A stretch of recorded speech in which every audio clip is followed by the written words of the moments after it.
I was born in a small town in Ohio, and for as long as I can remember, birthdays were supposed to be special. At least, that's what I thought when I was a little girl. I saw children at school come in on their birthdays with cupcakes for the class, their parents waiting at the door with balloons, smiling as if the whole world had stopped just for them. I used to look at those children and imagine how it would feel if someone celebrated me like that. But in my house, birthdays were never really noticed. My mother was always too tired from working long shifts, and my father, well, he had already left us by the time I turned 7. I had brothers and sisters, but they were older, caught up in their own lives, and I guess they didn't think much of a little girl's birthday. When I turned 10, I remember asking my mother if we could bake a cake together. She told me there wasn't enough money for flour, eggs, and sugar, so I shouldn't bother her with such nonsense. I nodded and went quiet, but that night I sat up in bed and whispered "Happy Birthday" to myself, pretending that I had a cake, candles, and maybe even some friends singing with me. That was the first time I celebrated my birthday alone, and I didn't know then that it would become a tradition for the rest of my life. By the time I was 16, I had saved a little money from babysitting the neighbors' kids. I walked into the corner bakery and bought myself a small cake, plain vanilla with white frosting. The woman behind the counter asked me if I wanted "Happy Birthday" written on it. My heart jumped, and I whispered, "Yes, please. Just write "Happy Birthday." She asked me the name to put, and I hesitated for a second before saying my own name. She smiled at me kindly, and for a moment I felt like someone cared. But when I carried that cake home and sat at the kitchen table by myself, I cut a slice and ate it in silence. No candles, no singing, just me and that little cake. I told myself it was better than nothing, but deep down it hurt. As the years went by, birthdays became both painful and oddly comforting. Every year, without fail, I bought myself a cake. Sometimes it was chocolate, sometimes strawberry, sometimes just a cupcake when I didn't have enough money. And each time I would set it down, take a deep breath, and whisper the same words, "Happy Birthday" to me. The silence that followed always weighed heavy, but at least I had something to mark the day. I remember one year in particular, my 25th birthday. I was working long hours at the diner, and my coworkers laughed about their weekend plans. Nobody asked me what I was doing for my birthday, and I didn't tell them. After my shift, I stopped at the bakery like I always did. I bought a small chocolate cake, carried it home, and sat in my tiny apartment. I turned on the radio to make it feel less lonely. As I ate the first bite, I closed my eyes and tried to imagine what it would be like if someone knocked on my door, holding balloons or flowers, saying they came just to celebrate me. But of course no one came. No one ever did. Still, I never let myself cry too much about it. I told myself that birthdays are only one day out of the year, and life is bigger than that. But deep in my heart, I knew those lonely cakes meant more than just sugar and frosting. They were reminders that I had been forgotten, that in the rush of everyone else's lives, mine wasn't important enough to pause for. Yet somehow I kept going. I kept buying the cakes. Maybe it was hope that someday someone would finally notice. Maybe it was just my stubborn way of reminding myself that even if no one else cared, I still did. My birthdays became a quiet protest, a way of saying, I am here. I matter, even if it's just to me. When I left home at 18, I thought things would change. I thought once I was free of the silence of my childhood house, I'd finally find people who would remember me, people who would care enough to say, "Happy birthday!" I moved into a small apartment in town, working as a waitress and studying part-time at the community college. Life felt busy, new, and hopeful. I made friends at school, friends at work, and I thought maybe this was my chance to build a different kind of life. But the truth is, people don't always pay attention. They have their own worries, their own families, their own dreams. And so, when my 19th birthday came, I didn't say a word to anyone. I wanted to see if maybe one of my friends would notice, if they would remember without me having to remind them. The day came and went like any other. At the end of my shift, I bought myself a cupcake from the bakery down the street. I walked home, set it on the kitchen table, and lit a single match for a candle. I sang softly to myself, blew it out, and ate the cupcake in 3 small bites. That was the moment I realized that sometimes, even when you're surrounded by people, you can still feel just as alone as when you're not. Over the years, I dated a few men, always with a small hope tucked in the corner of my heart that maybe this time, this one would remember me. Maybe he would make my birthday different. But it didn't happen. One boyfriend forgot completely, only realizing 2 days later when I mentioned it in passing. He laughed it off, saying, "Oh, sorry, I'm bad with dates." Another boyfriend bought me flowers a week early because he got confused and thought that was the day. I smiled and thanked him, but deep inside I still longed for the real thing, for someone to truly mark the day and make me feel like I mattered. The hardest birthday I ever had was when I turned 28. I had been dating a man for nearly a year, and I really believed he was the one. He made promises about building a life together, and I thought surely this year would be different. Surely he would surprise me, or at least show me some kind of thought. But on the night of my birthday, he came over empty-handed. He didn't even mention it was my day. We ordered pizza, watched a movie, and as he left, he kissed me on the forehead and said, "See you tomorrow." I closed the door, sat at the kitchen table with the cake I had bought myself earlier that day, and for the first time in years, I cried as I cut the first slice. That was the night I decided never to rely on anyone else to remember me again. So every year I made it my own ritual. I would work during the day, then on the way home, I would stop at a bakery or grocery store and choose a cake. Sometimes big, sometimes small, sometimes decorated with pink flowers or blue ribbons. It didn't matter. What mattered was that I had something that belonged to me. When I walked through the door, I'd set the cake on the table, pour myself a glass of tea or wine, and whisper the words, "Happy birthday." They became a chant, a comfort, and a reminder that I was still here, still standing, still worth at least one small celebration.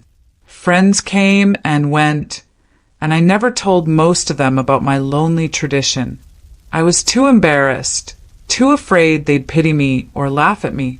I smiled and laughed when it was their birthdays. I bought gifts and planned dinners.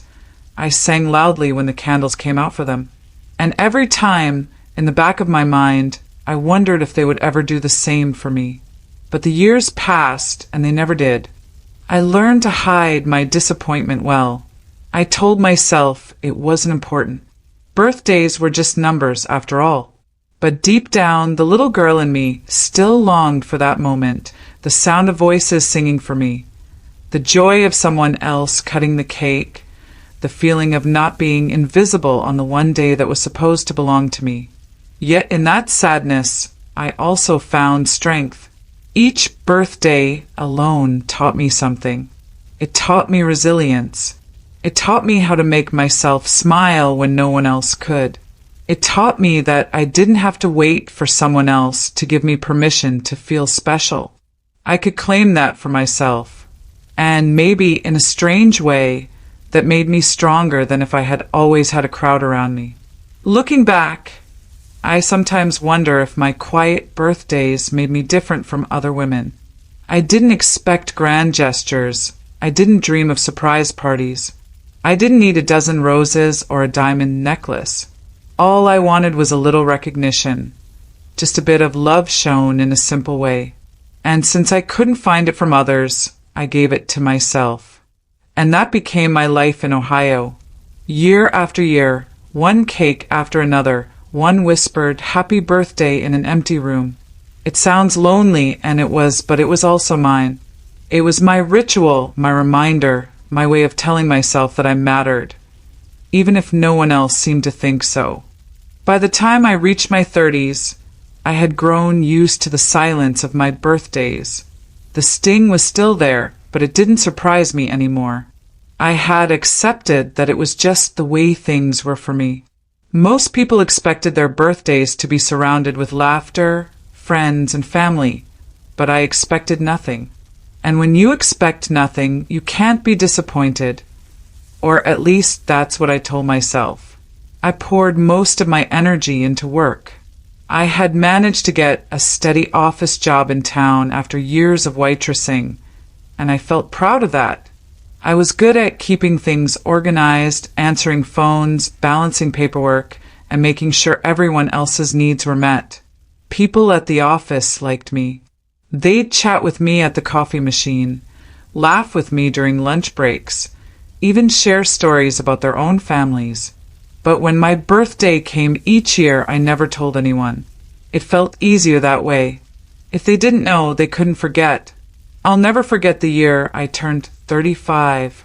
It was a long day at work, full of deadlines and meetings. I left the office at sunset, the sky painted in pinks and oranges. On the way home, I stopped at the little bakery I'd been visiting since I was a teenager.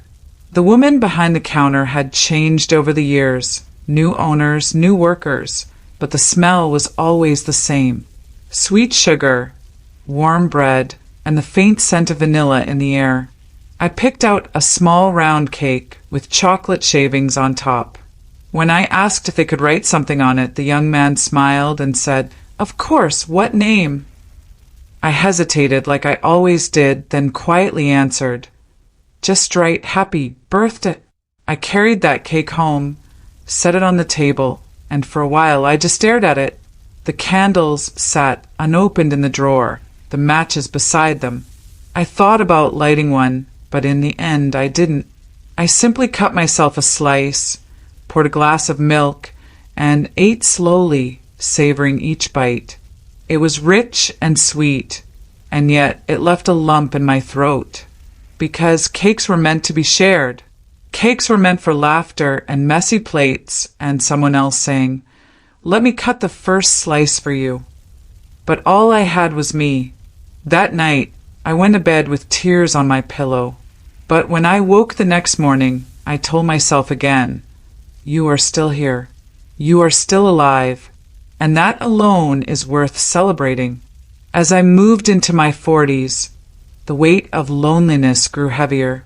Friends from my younger years drifted away, moving to other towns, starting families, building lives of their own. I stayed behind in Ohio, working my steady job, living in my small apartment. People sometimes asked me why I never married or had children, and I never knew how to answer. The truth was, I had hoped for it once. I had dreamed of a family that might finally break the cycle of forgotten birthdays. Children who would draw cards with crayons and sing off-key. A husband who would bring home a cake with lopsided frosting, but full of love. But those dreams never came true.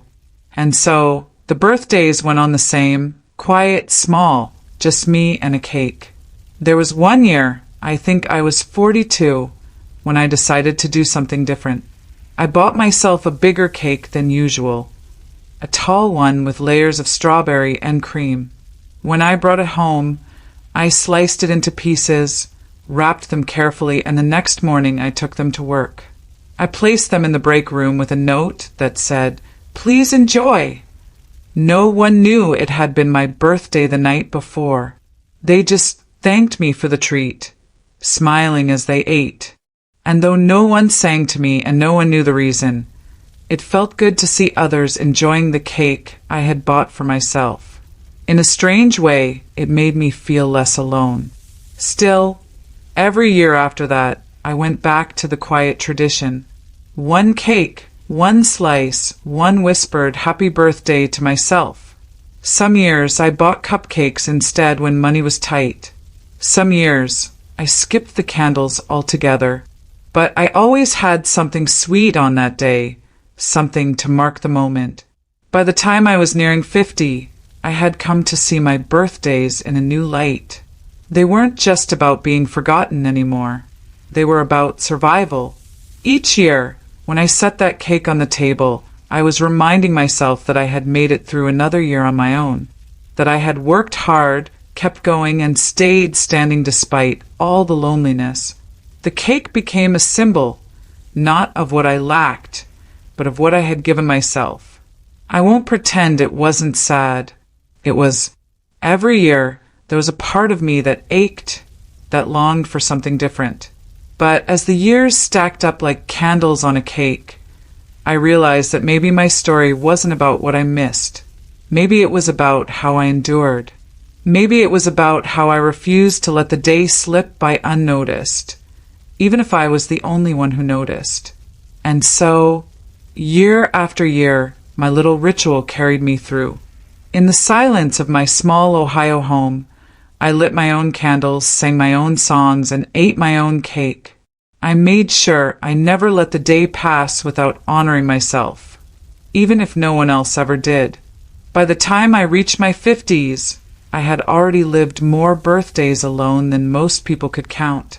It had become my quiet pattern, the rhythm of my years. I don't know if I expected things to change, but part of me still carried that small, childlike hope that maybe one day I would open my door to someone holding balloons or a card, or even just a smile meant only for me. But life, as I learned, doesn't always give you those moments. Sometimes it simply goes on, steady and unchanging. And so, the birthdays kept coming, and I kept buying my cakes. When I turned 51, I remember standing in the bakery, staring at the rows of sweets, feeling a little heavier than usual. My hair was already beginning to gray, my hands showing signs of time. I thought of all the years behind me and wondered how many more I would get to see. I picked a lemon cake that year, something bright, something cheerful, almost as if I wanted the taste to remind me of sunshine. When I brought it home, I lit a single candle, closed my eyes, and made a wish. I didn't wish for money or success, not even for someone to suddenly appear at my side. I just wished for peace. Peace in my heart, peace in my days, peace in the silence that so often surrounded me. It's strange, but the older I grew, the less the loneliness cut into me. In my younger years, it had been sharp like a knife. I used to cry at the thought that no one cared enough to mark my birthday. But as the years stretched on, the sadness softened into something else, something more like acceptance. I realized that I had made it this far without anyone else's celebration, and I could continue to do so. At work, people began to call me dependable, the one they could always count on. I was the person who remembered everyone else's birthdays, who baked cookies for their office parties, who signed the cards and decorated the break room. They never knew that behind my smile, I longed for someone to do the same for me. But instead of feeling bitter, I found joy in giving to others what I never received. Perhaps in some way I was breaking the cycle for someone else. Maybe another person would remember that someone cared enough to mark their day, even if I didn't always get that in return. One of the loneliest birthdays of that decade was my 55th. I had been ill that week, nothing serious, but enough to keep me weak and in bed. Still, I dragged myself out to buy a small cake, a simple vanilla with no decorations. I brought it home, placed it on the counter, and looked at it for a long time. I was too tired to cut it, too tired to sing to myself. That night, the cake sat untouched, and for the first time in years, I didn't eat a single slice on my birthday. The next morning, I got up, poured myself a cup of coffee, and finally cut into it. As I took that first bite, I whispered, "Happy birthday, even if it's a day late."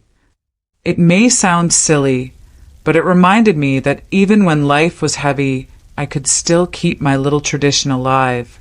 As I approached 60, I began to think differently about all those cakes. At first, they had been symbols of loneliness, of being forgotten. But slowly, they became proof of something else. Proof that I never gave up on myself.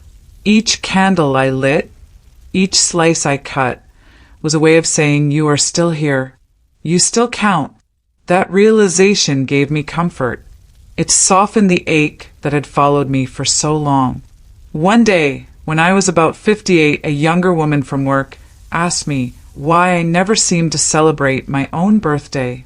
She said, "You always do so much for everyone else. What about you?" I smiled and shrugged, not ready to tell her the truth. But later that night, sitting with my cake, I thought about her words. Maybe, just maybe, someone had noticed. She hadn't known my birthday, but she had noticed that I didn't celebrate. And for me, that was something. The years rolled on, and my birthdays continued in their quiet way. Sometimes I bought a slice of cake instead of a whole one. Sometimes I tried a new flavor, just to make it feel different. And sometimes when I was feeling especially brave, I would buy a candle and light it, watching the flame flicker in the dark kitchen. I would close my eyes, breathe deeply, and make the same wish I had made for years, that my heart would know peace even in the silence. By 60, I had learned that life doesn't always give us the grand celebrations we imagine, but it does give us small moments, moments we can choose to honor. My cakes became those moments. They weren't shared with anyone else, but they were shared with me. And maybe in the end that was enough. Still, every now and then, I couldn't help but wonder what it would have felt like, just once, to have a room full of voices singing my name, candles glowing, hands clapping, laughter ringing through the air. I don't think that longing ever fully went away. It stayed in my heart, quiet but steady, like a shadow that never left. But instead of letting it crush me, I learned to live with it. I learned to find sweetness in my solitude, comfort in my ritual, and dignity in celebrating myself when no one else did. And so, even in my later years, I carried on.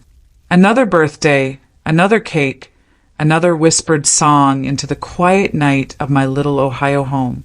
By the time I reached my 70s, birthdays had taken on an entirely different meaning. They were no longer about waiting for someone else to notice me or hoping for a card that never came. They had become a private tradition, something sacred between me and the quiet walls of my home. Each cake I bought felt less like a sign of loneliness and more like a conversation with myself, an acknowledgement that I had survived another year, that I was still here, still breathing, still standing despite everything. My body had grown slower with age. My hands ached in the mornings. My knees weren't as steady as they once were, and even walking to the bakery became a small challenge. But I still made that walk every year, even if I had to take my time. I think part of me refused to give up on the ritual. It wasn't just about the cake. It was about proving to myself that I could keep going, that no matter what time took from me, I could still give myself that one small joy. On my 70th birthday, I bought a chocolate cake with caramel drizzle. It was rich, maybe too sweet for me at my age, but I smiled when I set it down on the table. I lit a single candle, just one, because 70 would have been far too many, and as the flame flickered, I closed my eyes. I thought of the little girl I once was, whispering happy birthday to herself in the dark. I thought of the young woman eating a cupcake alone in her small apartment. I thought of the middle-aged woman crying quietly over a cake when love failed her once again. And then I thought of myself sitting there at 70, still alive, still whispering the same words. I couldn't help but laugh a little through the tears. Life had taken so much from me, but somehow I had held on to this small ritual. Somehow I had made it mine. The truth is, birthdays don't feel the same when you're older. They aren't about parties or surprises anymore.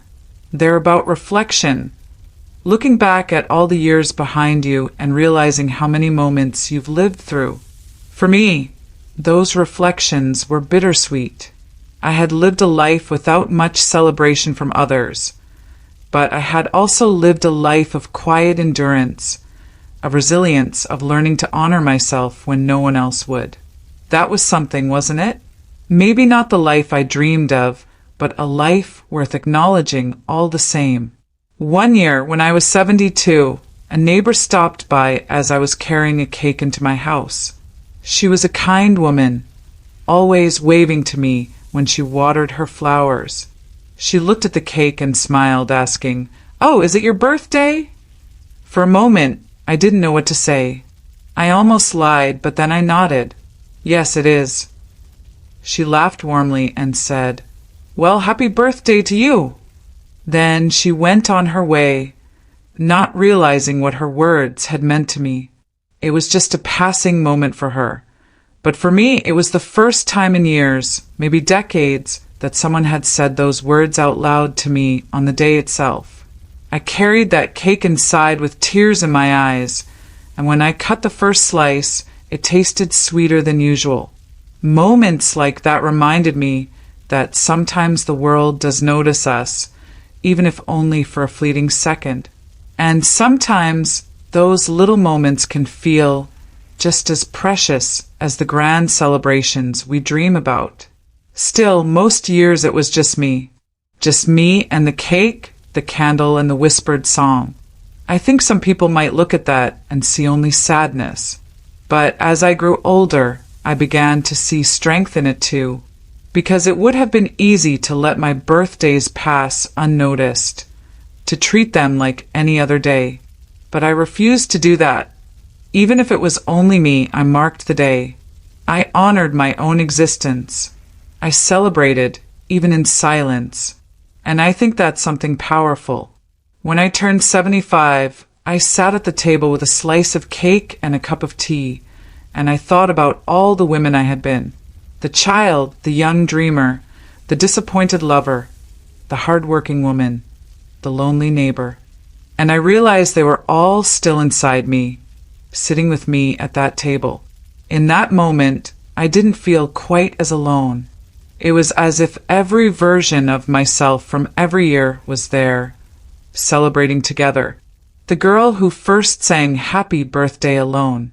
The young woman buying her first bakery cake. The middle-aged woman with tears in her eyes. The older woman lighting one single candle. We were all together, sharing that slice of cake. I smiled to myself and whispered, "We made it, didn't we?" And somehow that felt like enough. When I reached my late 70s, birthdays became less about sadness and more about reflection. I had lived through so many of them alone that they no longer surprised me, no longer hurt me in the same sharp way they once did. Instead, they became like quiet markers on the road of my life. Small stones placed year after year, reminding me of the journey I had taken. I used to think birthdays were about others showing you love, but somewhere along the way, I learned they could also be about you showing love to yourself.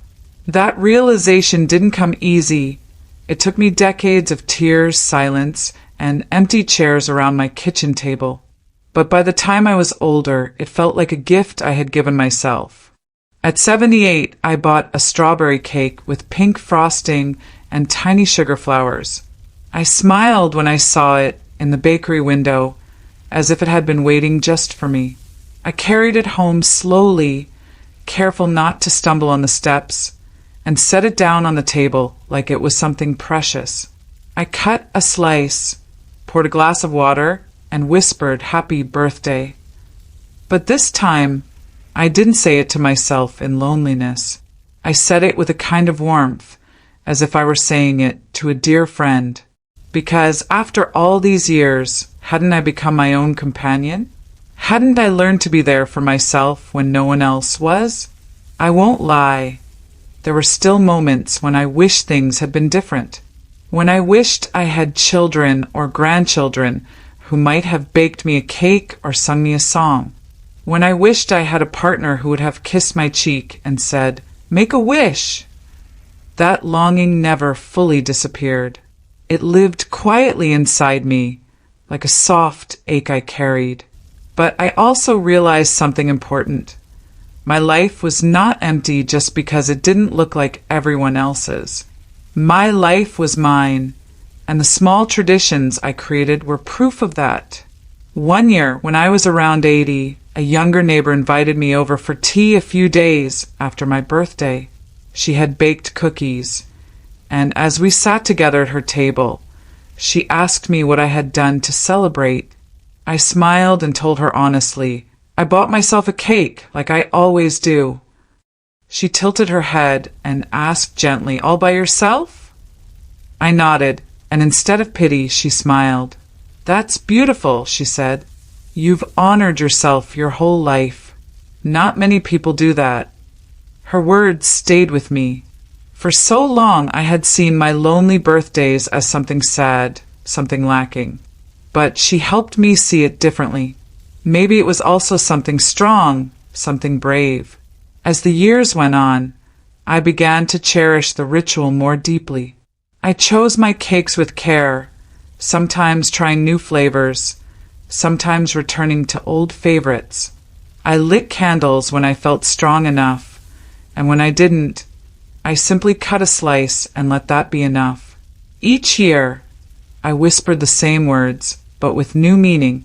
In my 80s, happy birthday felt less like a reminder of being forgotten and more like a prayer of gratitude, that I was still alive, that I still had another year, that I still had the strength to sit at my table and taste something sweet.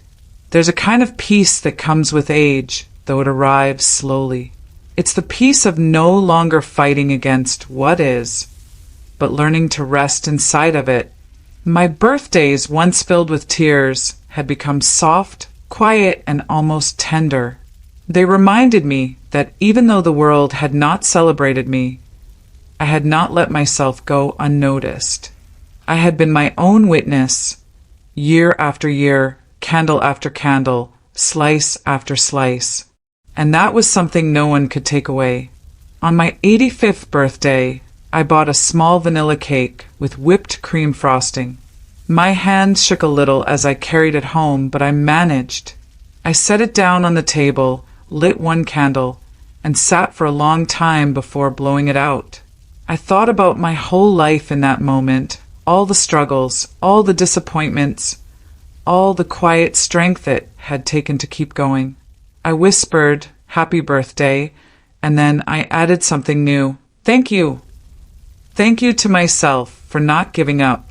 Thank you to the girl who kept the tradition alive. Thank you for surviving." That year, the cake tasted sweeter than it ever had, because it wasn't just a cake anymore. It was a lifetime of love I had finally learned to give myself.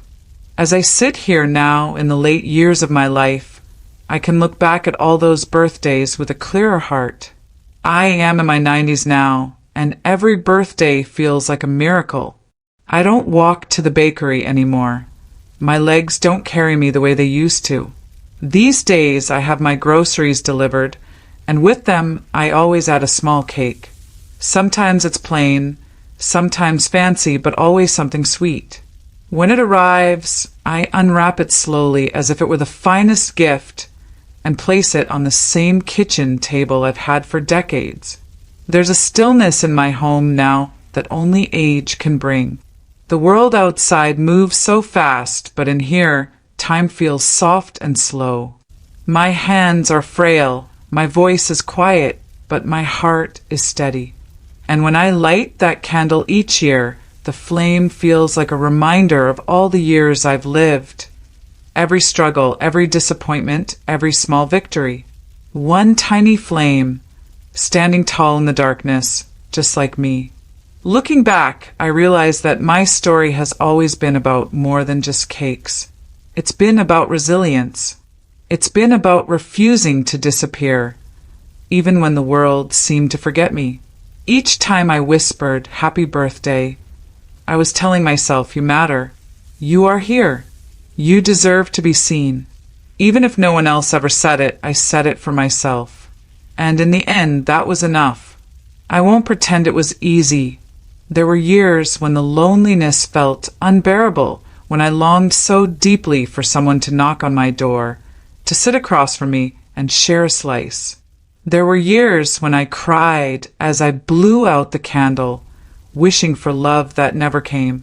But there were also years when I smiled through the quiet, years when I found joy in the simple act of celebrating myself. Life is always both, isn't it? Tears and laughter, ache and comfort, sorrow and sweetness, all mixed together like the layers of a cake. If I could speak to the little girl I once was, the one who whispered happy birthday in the dark with no cake at all, I would tell her, don't be ashamed. You are stronger than you know. One day, you will understand that even in solitude, your life holds value. And if I could speak to the woman I was in my 20s, cutting a slice of cake in silence after her heart was broken, I would tell her, you will survive this. You will learn to make peace with your own company.